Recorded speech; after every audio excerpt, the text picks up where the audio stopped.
on this edition of How to Do That. We're celebrating Tip O Palooza. Stick around.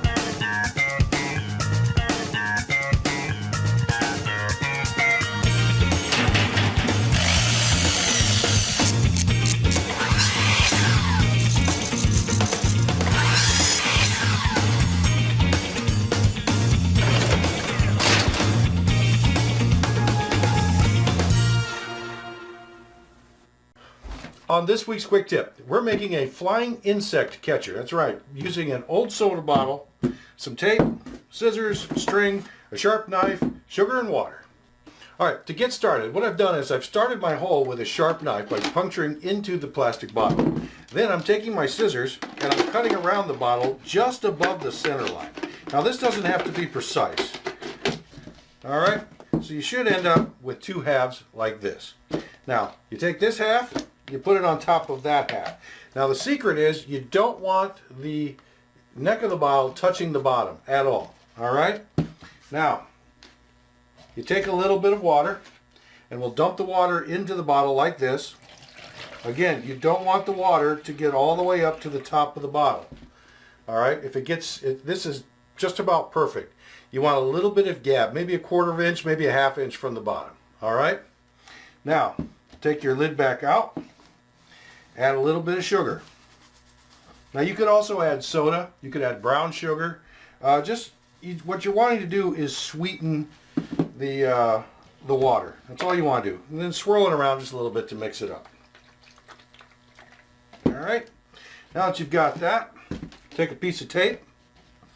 Now again, another quick tip. If you need to find the end of your tape, use a bread tab and put it at the end. You'll find it every time. So now we have our tape, and we're going to put a piece of tape around the edges. This is just basically to secure that top firmly to the bottom of our bottle.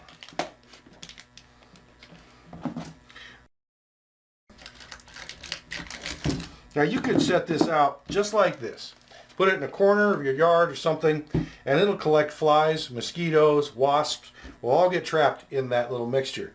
But if you want to hang it, you can always take a piece of string, stick it onto the sides like this, and you hang it up in a tree, and you're good to go. Especially if you've got a wasp nest up in a tree or bush that you can't get to, then hanging it in there will attract them and you'll get them. Now remember, if you start to get bees in this thing, then either stop using it completely or move it to a different location. You do not want to catch bees. Bees are vital to our survival as far as pollinating plants and keeping us eating. So don't catch bees with this. But mosquitoes, wasps, and other flying insects that are bothering you, this is perfect. And now you know how to do that. It's Tip-O-Rama! Ha! For a quick tip, ever have some dried or burnt on food on a dish, pan, or even a grate like this, and you don't have a scrubbing pad anywhere? Well, how about we make our own? It's easy. Just simply take a piece of tin foil, roll it up into a ball, and now you've got a scrubber. And that's how you do that. It's a tip-a-thon. That's right. All of our qualified staffers are standing by at telephones just... Excuse me? We don't have telephones? Oh, okay. Well, we don't have staffers either? Okay. What's that? I'm actually talking to myself. There's nobody standing over there? Gotcha. Okay, no problem. Wait. Okay, I got it. Okay, so you just finished up a painting project. You're getting ready to put the lid on your can of paint, and this happens.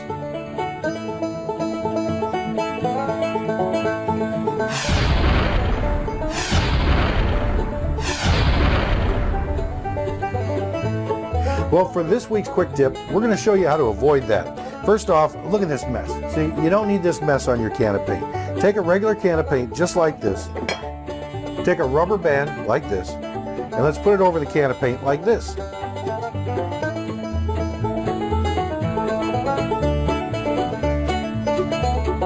Okay, so now you've got the rubber band on the can of paint. Take your paintbrush, dip it in the paint. When you go to clean it off, just clean it off right onto the rubber band. You notice all the edges is nice and clean. So when you're all done, you take off the rubber band, put on your lid, you're good to go. And that's how to do that.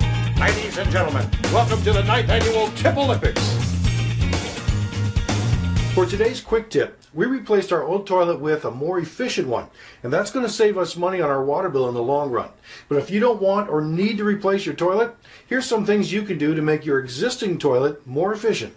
First, check and make sure there are no leaks or drips around your water supply line. Even the smallest leak or drip could add up to gallons of wasted water over time. It could also rot your floor or cause unhealthy mold or mildew to grow.